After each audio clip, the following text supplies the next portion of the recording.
नमस्कार सभी लोगों को। मैं एस्ट्रो सुनील चोपड़ा। आज हम अपनी अगली क्लास स्टार्ट कर रहे हैं। तीन चीजों पे मेनली हमारी चर्चा हो गई थी। तिथि, वार, नक्षत्र। नक्षत्र का एक पॉइंट अपना रह गया था, पंचक। तो आज थोड़ा हम्म। पहले पंचक पढ़ाएंगे आपको। फिर पंचक के बाद जो है करण और योग। 5 दिन के होते हैं। 5 दिन पंचक लगता है और 5 नक्षत्र होते हैं।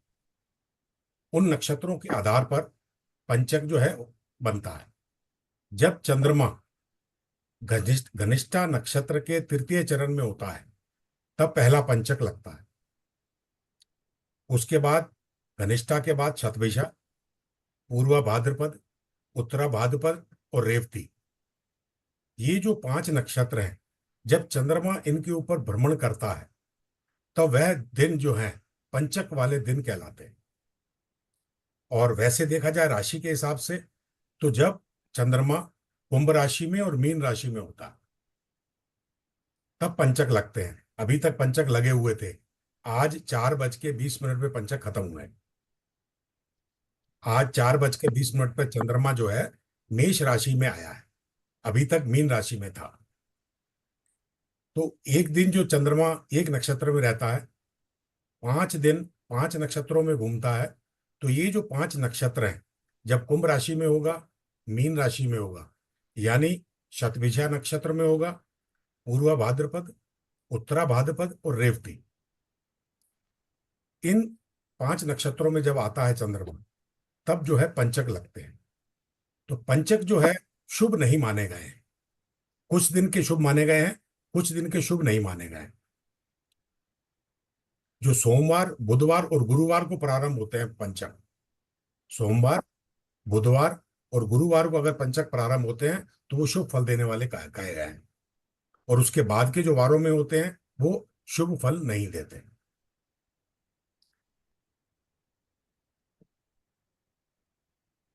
तो ये जो है नक्षत्रों के मेल से बनने वाले योग हैं, जैसे कि पंचक कहा जाता है। और रविवार के दिन अगर पंचक प्रारंभ होते हैं तो ऐसे पंचक रोग कहलाते हैं। इसे रोग पंचक कहते हैं। रोग होने की संभावना होती है, जैसे बीमारी आ जाना, जुकाम लग जाना, सर्दी हो जाना, कोई वायरल हो जाना। इस टाइप की जो रोग हैं छोटे छोटे, ये रोग अगर रविवार को पंचक शुरू होता है तो जनरली ये रोग देखने को मिलते हैं। और इन दिनों में अगर मांगलिक कार्य या कोई शुभ कार्य करते हैं तो शारीरिक और मानसिक परेशानी होती है। पंचकों में मांगलिक और शुभ कार्य अवॉइड किए जाते हैं। अगर रविवार का पंचक है तो इसमें शारीरिक परेशानी होगी। और अगर सोमवार के दिन पंचक प्रारंभ हुआ है तो इसको राज पंचक कहते हैं। इस पंचक के समय सरकारी कार्य कर सकते हैं, नौकरी से संबंधित कार्य कर सकते हैं, संपत्ति से संबंधित कार्य कर सकते हैं, उसमें सफलता मिलती है जो सोमवार के होते हैं। और मंगलवार के दिन जो पंचक प्रारंभ होते हैं उसे अग्नि पंचक कहते हैं। इन पंचकों में निर्माण कार्य कर सकते हैं, मशीनरी के कोई कार्य करने हैं तो उसे कर सकते हैं। और इन पंचकों में दुर्घटना की संभावना भी रहती है। कोर्ट कचहरी विवाद, ऐसे अहम फैसले जो हैं वो इस समय किए जाते हैं। और दुर्घटनाएं भी इस समय होती हैं मंगलवार के पंचकों में। और जो शुक्रवार के दिन पंचक प्रारंभ होते हैं, इन्हें चोर पंचक कहते हैं। इन पंचकों में यात्रा करते समय धन की चोरी, जेब कटना, ये ज्यादातर दिक्कतें आती हैं। कोई भूल हो जाना, धन की भूल हो जाना, पैसों की भूल हो जाना, अभी हुई इसी कहते हैं। तो इसमें कष्ट मिलते हैं, दुर्घटनाएं होती हैं, ज्यादातर दिक्कतें आती हैं। और बुधवार, गुरुवार और सोमवार को पंचक प्रारंभ होते हैं तो वो शुभ होते हैं। सोमवार के, बुधवार के और गुरुवार के। बाकी पंचक शुभ नहीं होते। कुछ ना कुछ समस्याएं इन पंचकों में होती हैं। अब नक्षत्रों का क्या प्रभाव आता है, क्योंकि 5 नक्षत्र आते हैं पंचक के अंदर। घनिष्ठा नक्षत्र में अग्नि का भय रहता है। जब चंद्रमा घनिष्ठा नक्षत्र में होता है तो अग्नि का डर रहेगा। शतभिषा नक्षत्र में होगा तो घर में कलह होने की संभावना बनेगी।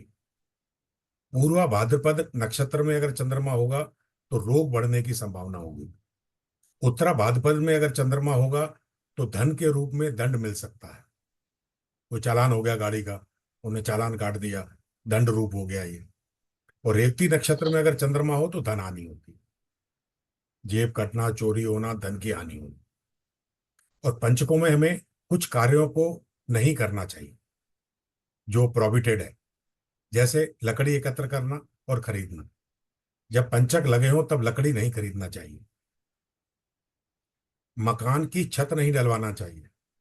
जो आरसीसी छत डलवाते हैं मकान की, पंचकों में मकान की छत नहीं डलवाते। शव नहीं जलाते पंचकों में। लेकिन अब पंचकों में कोई एक्सपायर हो जाए तो क्या करोगे? फिर 5 पिंड बनते हैं उनके। ऐसा कहा गया है कि पंचक में किसी के घर में कोई मृत्यु होती है तो 5 मृत्यु होती है, पंचक लग जाते हैं। तो फिर क्या करते हैं, 5 पिंड बना के वो जलाए जाते हैं।